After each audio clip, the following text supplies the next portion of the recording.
Fa la la la la la la la. Welcome everyone to a special holiday edition of Keeping Up with E-commerce from our friends at SAP Upscale Commerce.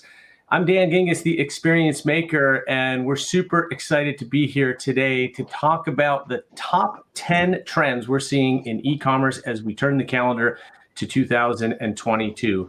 I am extremely fortunate today to be joined by an amazing panel of all women today, starting with Maria Moraes. She is the Business Development and Strategy Director for Consumer Industries at SAP. How are you, Maria? I'm very well, thank you. So good to be back and have a chat with two other wonderful experts in this panel. I'm very excited about today. We're excited to have you here, and I love the holiday lights. I love the festive attire today. Going around the square here, Joanne Lang is the Senior Product Specialist for SAP Customer Experience. Welcome, Joanne. Hi. Joanne, I didn't hear you. Oh. All right, Joanne's having some sound problems, so we were going to move on to Claire Bosk-Scott. She's a customer experience expert, author, keynote speaker, consultant, and a friend of Dan, which, of course, is a huge title. Claire, welcome to the show. Hi, thank you. And today I'm all the way from Dubai today, so it's really exciting. Usually I'm a little bit closer, from the UK, but today all the way. So it's really exciting to be here from around the world. Isn't it amazing what technology does? It is incredible. And it's one of the things I really like about this show is that we always have guests from around the world. And between us, we are covering definitely multiple continents today. Joanne, you back? All right, we're going to keep going. We've got the top 10 e-commerce trends for 2022. So get out your notepads because you're going to want to write these down. We're going to go through them fairly quickly, but we're going to make sure that you got all the takeaways that you need in order to start the year off right. We're going to start now with number 10. And number 10 is product rental versus buying. Now, Joanne, you are going to be our expert on this topic, and I'm hoping that we can hear you. So take it away.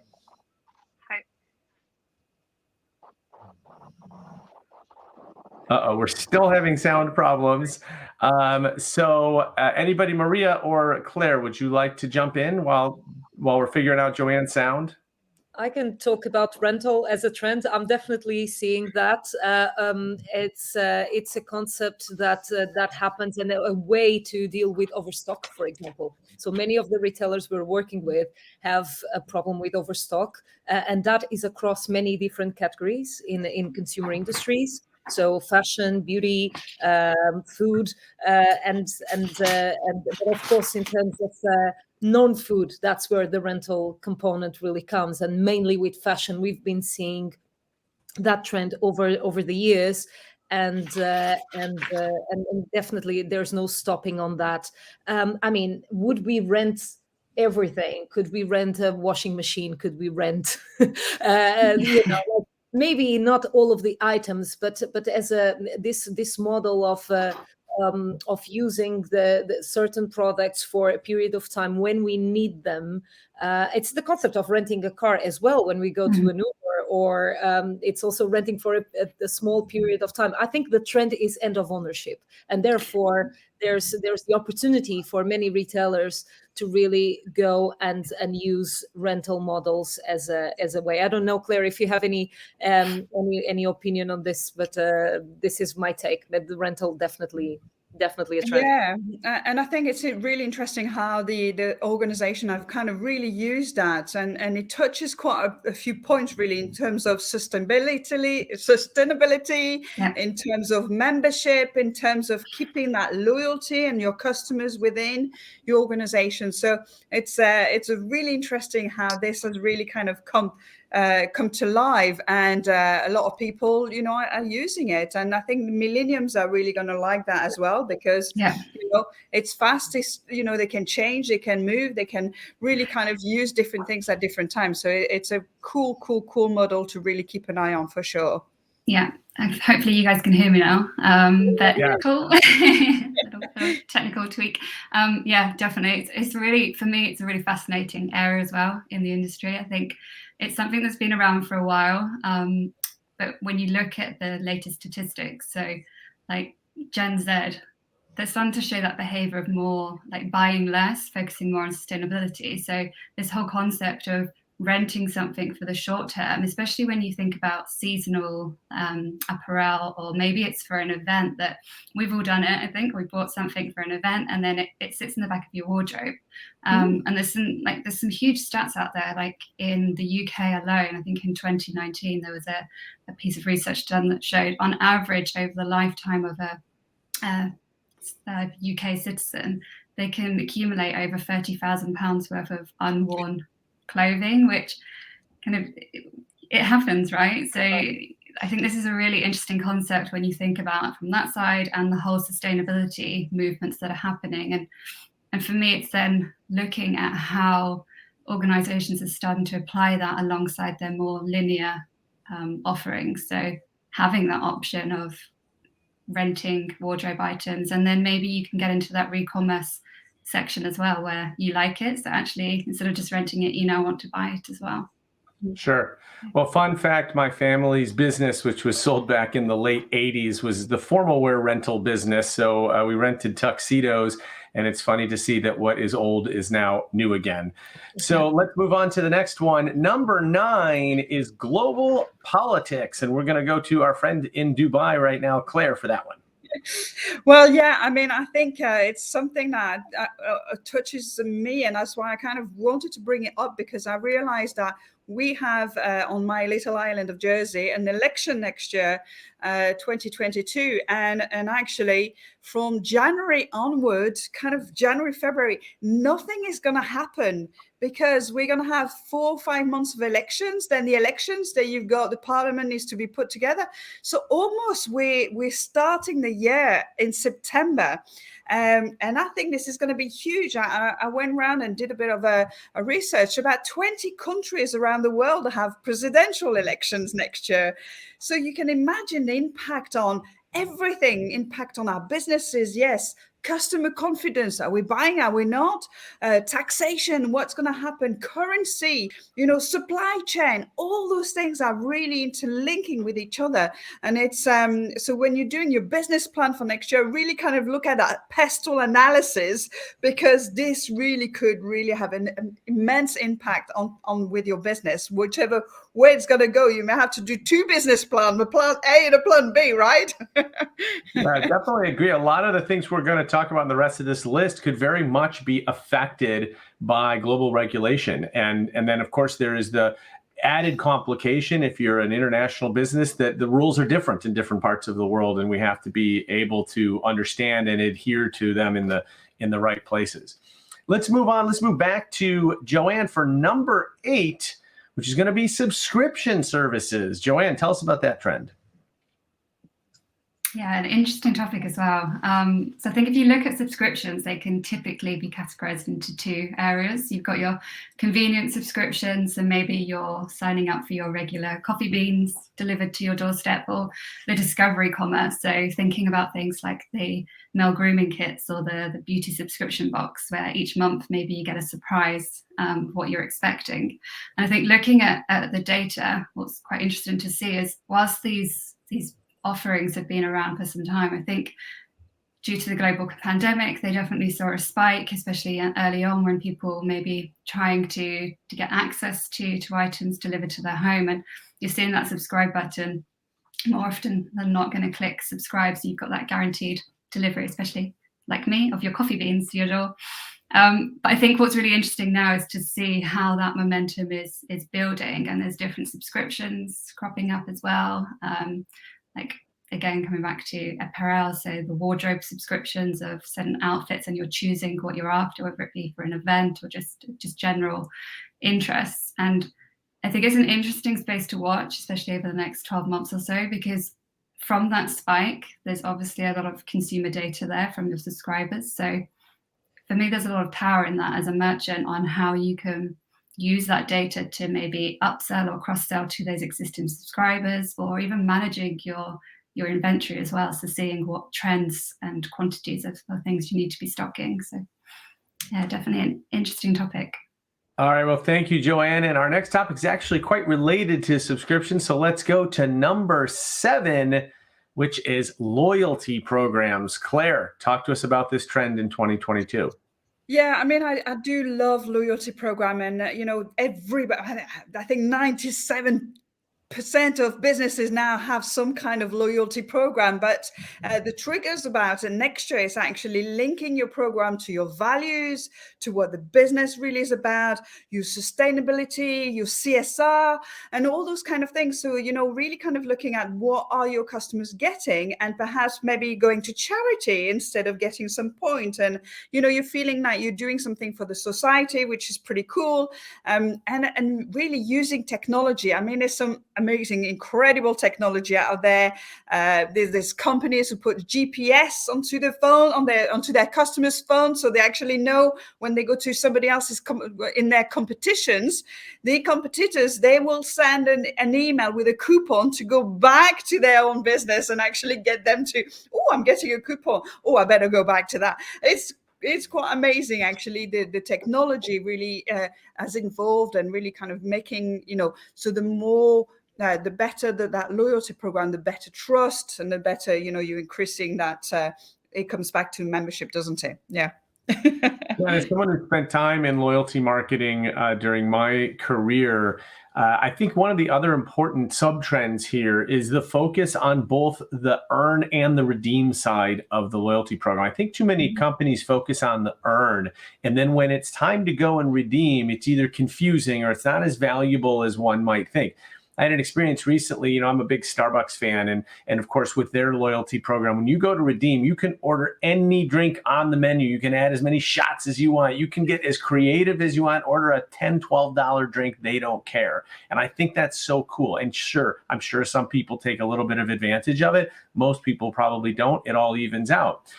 A pizza company that I will remain nameless, but is a national pizza brand in the United States, has a program where you earn and earn and earn. And then by the time it's time to redeem, you can only get a medium 2-topping pizza with one specific kind of crust at this certain time on a day that, on this certain day. And it's so restricted that it doesn't even feel like a prize anymore. It doesn't feel like it was worth the investment in the earn piece. So make sure that you're generous at the redemption part. Certainly what I found in the credit card industry was the one single time that customers were the most happy with the credit card company was the moment they redeemed their rewards, because it feels like it's free money. Someone's giving you a gift. How could you not be happy? So make sure that experience is terrific and memorable.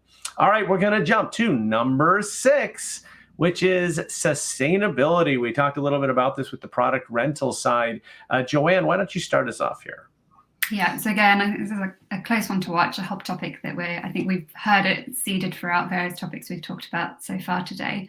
But I think there's big shifts definitely happening from a consumer perspective and also from an organization's perspective. So if we look at how consumers are typically starting to research and buy their products, I think there's definitely a change in people wanting to adopt that more sustainable lifestyle. So when they're researching their products, maybe really looking at how's that product sourced? Where's the materials coming from? How's it being produced? How is it getting to me? What's it being packaged in? And then the longevity of that product as well. So how can I kind of maintain its lifespan through care and maintenance and repair of that product, and also kind of upcycling it or recycling it afterwards. So I think there's a real appetite growing amongst consumers to really understand that from brands that they're engaging with. And I think there's data that's showing that if consumers aren't being able to obtain that information transparently, then they're maybe detracting from those brands. And especially when we look at like the Gen Z, where they're also starting to make that movement of buying less to get into that retail space, that rental space. Yeah, and I think another piece of this is we talk about companies being digitally native, but now there are so many companies that are sustainability native. They've started off as part of their mission to be sustainable. So from day one, that's a whole part of their company. And that's going to cause other companies to have to sort of catch up if that's not something that they've been doing. So definitely one to look at. All right, we're going to go over to Maria for number 5, and that is data privacy. Maria, talk to us about that one. Well, it's hardly a new topic as well, but I think it's interesting to see how there are different takes when we look at it from a customer perspective or when we look at it from a business perspective. There are, I think on one side, it's interesting to see how the internet users see data privacy and a little bit like sustainability as well. You know, companies and customers have different approaches normally to look at, there's different data points. When it comes to data privacy, 67% of internet users in the US apparently are not aware of their country's privacy and data protection rules. So I think it's there's definitely an education piece and the need also to look at what can be done for that protection in the US, because it's well known that, of course, in Europe there's an angle which is a little bit more restrictive and defending the customer, but in the US certain marketing techniques are still there's still permission for that, and so it's interesting to see that maybe that happens because internet users in the US still have a high percentage of people there that are not aware of the protection rules and therefore don't question them. I think another stat, 9% of the US internet users believe the concept of digital privacy is a myth. So it's almost like they are getting into this point of understanding, okay, it's just what we need to deal with, which I think is quite a dangerous zone to be in. Maybe it's important to question, particularly as we go more into the multiverse type of concepts, and we have AI algorithms running most of these experiences. When it comes to the UK, for example, looking at stats from companies, I mean, I had no idea about this, but as I was researching for this topic, I looked, and 4 in 10 businesses, which means basically 39% of the businesses in the UK, report having cybersecurity breaches or attacks in the last 12 months. So we're moving to a point where companies are digital first, and we know we need to invest in digital, but investing in cybersecurity needs to be a big ticket line of any digital transformation project, because the attacks are real. For sure. I would add to that, I think with data privacy, it's about communication. A lot of companies don't do a good enough job of communicating their privacy rules and policies. They're buried in lots of legalese, so nobody reads them. And that's a problem that we've got to fix so that people really understand what they're signing up for.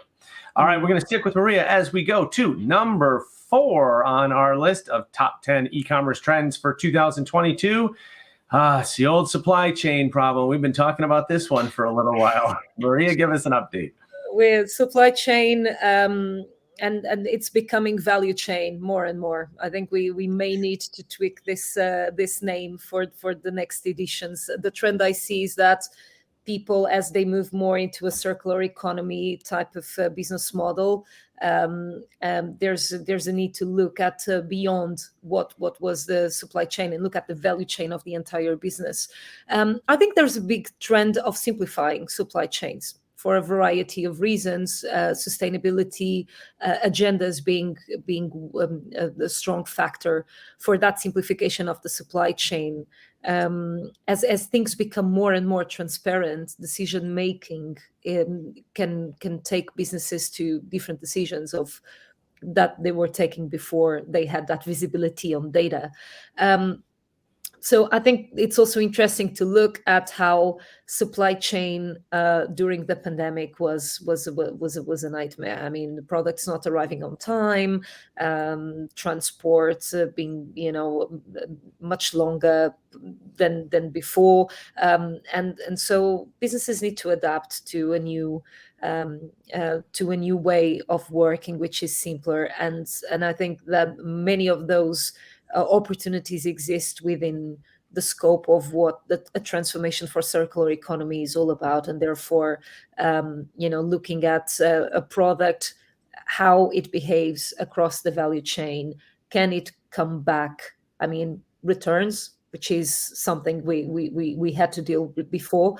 I mean, at this point in time, we don't expect businesses to not be able to return a product to the supply chain, either because lack of quality or not being able to actually bring that SKU into the supply chain. So, but if we start looking at renting and other business models that we've discussed here, and recycling, yeah, all of this needs to be accounted for.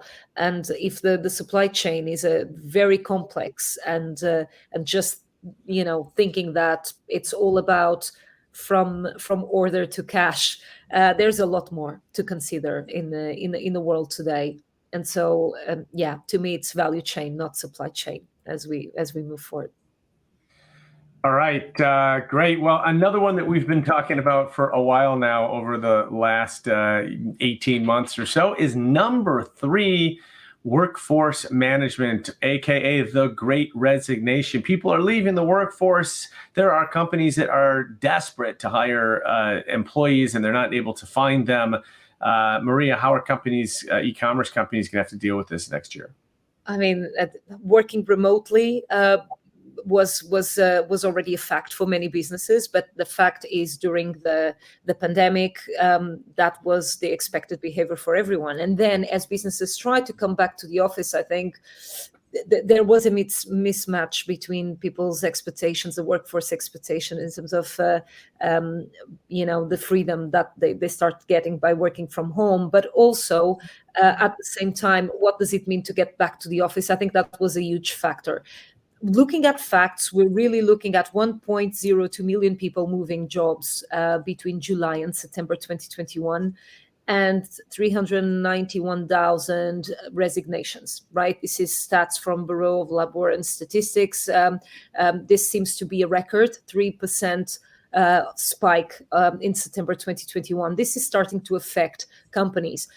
But I think we need to look at the type of contracts that people have as well as one aspect. I know of a startup in the UK called The Hive that is really tackling this topic. It must, I don't know what this type of stats means for them as we speak, but the fact is they offer a possibility for staff sharing between non-competitive businesses. And maybe we are in need to look at more of these type of startup businesses that come and disrupt the way that we've assumed the contract is all about, right? What is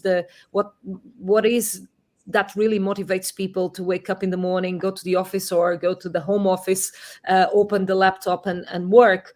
I think we're really, this was a trend already, people wanting more freedom. But now that we experienced working from home for so long, if a job then suddenly is expecting, just behave as in 2 years ago, maybe that's not what they're looking for. So. Yeah, definitely agree. And I think actually the work from home thing can be such a benefit to companies if they really turn it on its side and look for that benefit, right? We can now hire people from anywhere in the world because they can connect. We can be 24/7 if we want to be, because having a workforce across geographies. So lots more opportunity as well. All right, we're going to move over to number 2, which is business continuity planning. I'm going to take this one real quickly. I remember sitting in meetings when I was in corporate America in the BCP meetings, and we talked about things like, well, what if this happened and what if that happened? And I distinctly remember the word pandemic coming up and people being like, yeah, that would never happen. Well, guess what? Not only did it happen, but most companies weren't prepared for it. And so to me, much as a few years ago, we had privacy and risk employees being in really high demand because of what is so much of changing, especially in the US, I think across the world, business continuity planners, you guys should be asking for a raise because you're going to be in big, high demand in 2022 as companies realize that they have to be prepared for whatever the next crisis is. It may not be a pandemic. We don't know, but there's no excuse for not being prepared next time now that we know that this kind of a thing can happen. All right, that brings us to our number 1 trend facing e-commerce companies for 2022. Here it is. Customer experience. Woohoo! I hope that wasn't a surprising one to you. But Claire, jump in and tell us why this is number 1. Well, yeah, I mean, I have to have two words before customer experience. It has to be internal and external customer experience. And this is really kind of the big thing. The pandemic has shown us that we need to bring more care into our businesses. We need to care for our employees. We need to really kind of bring that real holistic approach to the customer experience and the employee experience, well-being, making sure that they are feeling good in themselves so they can get that great service.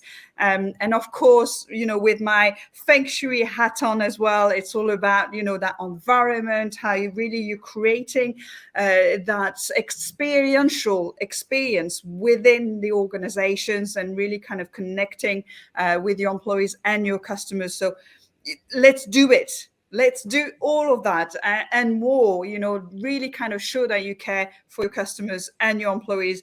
Ladies, go ahead and jump in because I could talk about it for another half an hour. We got about 15 seconds each. Maria, go ahead. Well, on my view, definitely not surprised that it's the trend. I'm interested to see what influencer marketing will look like with metaverse and how will that influence commerce. I mean, things like all of these avatars that brands like Prada and Yux and Puma are creating. I want to see how that will affect commerce and the communication in commerce channels. Okay, Joanne. Yeah. I think it's just interesting space to watch. I think definitely looking at how the influencer changes, but I really like Claire's take on it as well of looking at the two sides of the experience, so the internal and external. I think definitely showing an increase in that area. Well, we know that happy employees equal happy customers, which then equal happier employees. So it is definitely a cycle that we need to keep focusing on. And remember, folks, your two biggest assets in your entire company is not your inventory, it's not your product, it's your customers and your employees. Without those, we don't have a business. And so we have to give it the appropriate amount of focus. Maria, Joanne, Claire, thank you so much for being here. This has been such a fun discussion. Our top 10 trends for e-commerce companies in 2022. I'm Dan Gingiss, the Experience Maker. We will be back with you next year in 2022 with more episodes of Keeping Up with E-commerce. In the meantime, happy holidays, happy new year. May it be safe and healthy and prosperous for all. Take care. Bye, everybody. Bye. Thanks all.